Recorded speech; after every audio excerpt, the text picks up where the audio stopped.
everybody, it's Lisa from the Silver Farmhouse. We're going to create a cute watermelon slice. Let me show you how to make the pattern. This is an 8.5 by 11 piece of cardstock. What I did is I folded it in half like you're making a card.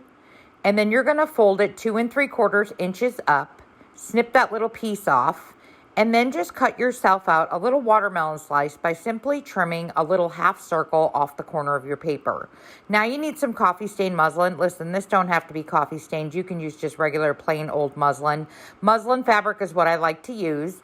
Make it doubled. Put your pattern on and trace it with a pencil. Now you're going to cut out your pattern, but listen, do not cut on the trace line. The trace line is our glue line. We're gluing this together. So cut about 1/4 to 1/2 inch away from your trace line. Leave yourself a little excess fabric away from that trace line. Now what you're going to do is you're going to add hot glue to the entire piece except for the bottom. I would say about 4 inches on the bottom because we need to stuff this. So we need an opening and we also need to flip it inside out. So I'm just going to add glue right onto my trace line, and I suggest using a hot, high temp glue gun because low temp may get cool on you very quickly. At least if your glue is on high temp, your glue will stay hotter longer so that you can adhere your fabric pieces together. Push them together well by just patting them. Once it cools off for about 3 or 4 seconds, you can run your finger right on your glue line to make sure it adhered well. And you notice I did not glue the bottom. So now what I'm going to do is I'm just going to trim off the little bit of excess fabric that I have there. You'll be able to see your glue line. Remember, don't snip your glue line because you're going to put a hole in your fabric then. Now just take it and flip it inside out. Make sure you work those 2 corners out at the top of your watermelon slice.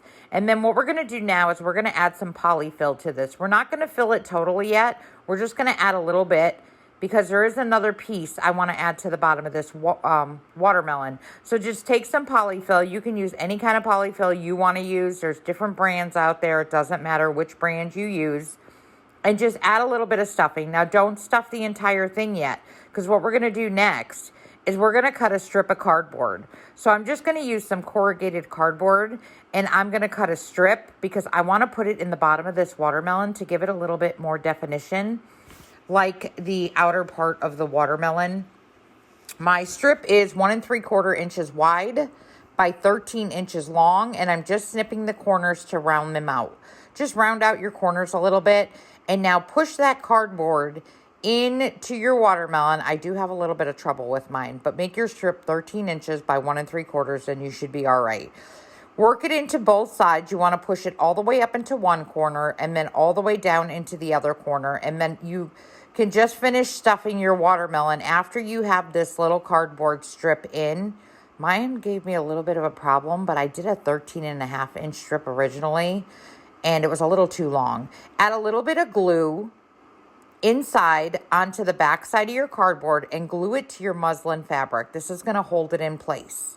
It's kind of just like the skin of the watermelon. Like when you cut a slice of watermelon, you have that skin of the watermelon on the bottom. It's giving it that shape of the skin on the watermelon, and I think it added a little bit of just what this watermelon slice needed. Listen, you don't have to add this cardboard if you don't want to. You could just leave it all cloth and polyfill, but do you see the little bottom of my watermelon there? It kind of gives it a little definition. Finish filling your watermelon slice with your polyfill, and then in order to close off your watermelon slice, you're going to tuck your fabric strips in, your fabric pieces there. Tuck them in and then glue them together. It will give you a nice clean seam if you tuck in. You don't want that little piece, that your cut piece sticking out. So I tucked mine in. You pinch it together and then add your glue and then pinch it all the way closed. So I'm just closing up my watermelon slice right now. And then once we have this watermelon slice closed, do you see this? Do you see the little skin there on the bottom? How it gives it that definition? I loved it. So now you have this all put together. What I'm going to do now is I'm going to grab some paint. I am using a bright green paint. You can use whatever kind of green you want to use. This is like a Christmas bright green. I am going to add a little bit of brown paint to it to tone it down a little bit because this was like super duper bright green. And what you're going to do is you're going to paint where your watermelon skin would be on the outside there. So I'm just going to take my time and I'm going to paint the watermelon skin on the bottom. And then the next color we're going to use is going to be cream. So you're going to want to paint that white part of your watermelon cream. And it's going to be on the edge of where the green goes. And then you're going to get a nice bright red to paint the watermelon itself. So once we're done painting, I will continue on.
So we are almost done painting the red on our watermelon. Listen, in between your paint colors, you can actually use a hair dryer to dry it up quickly. That way you don't have to wait for your paint to dry. So I'm doing that right now. I did it for the green and the cream because I need to paint where I'm holding it.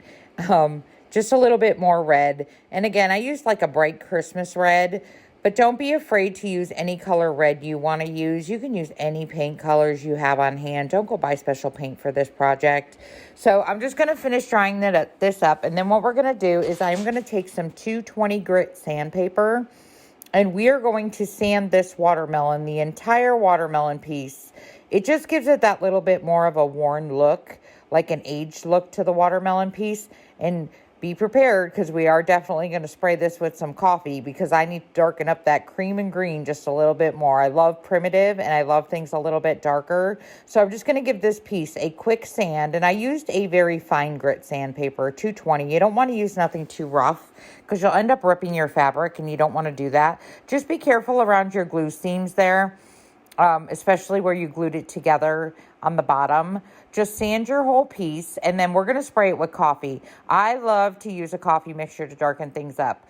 I like to use a heaping half cup of instant coffee. It has to be instant coffee, but before we do that, let's mark our little seeds on the watermelon. So take yourself a fine point Sharpie marker, and what you're going to do is just draw little lines all across the bottom, here and there.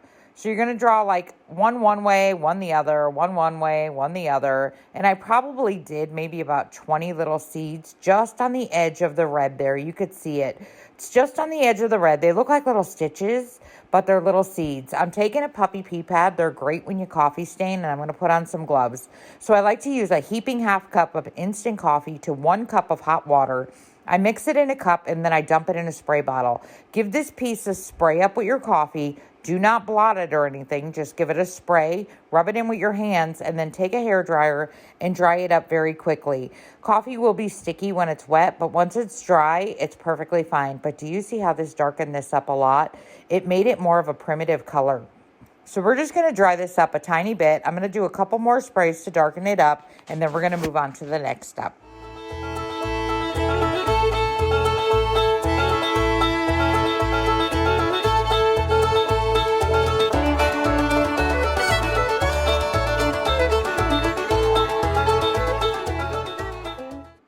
Well, we're moving on to the next step. We're just about done with this watermelon slice. I am taking a piece of burgundy and cream spun fabric strip. It's about 1 inch wide. I'm just going to tie a little ribbon on here. I'm going to put a little hang tag on here that says watermelon slice. I do love to take an ink pad, black ink pad, and a little brush. I'm going to darken up the edges a little bit and make this watermelon look even more grungier. Tie your little tag on, and there you go, guys. You have a cute little watermelon slice. Thank you all for following the Silver Farmhouse and watching this quick tutorial.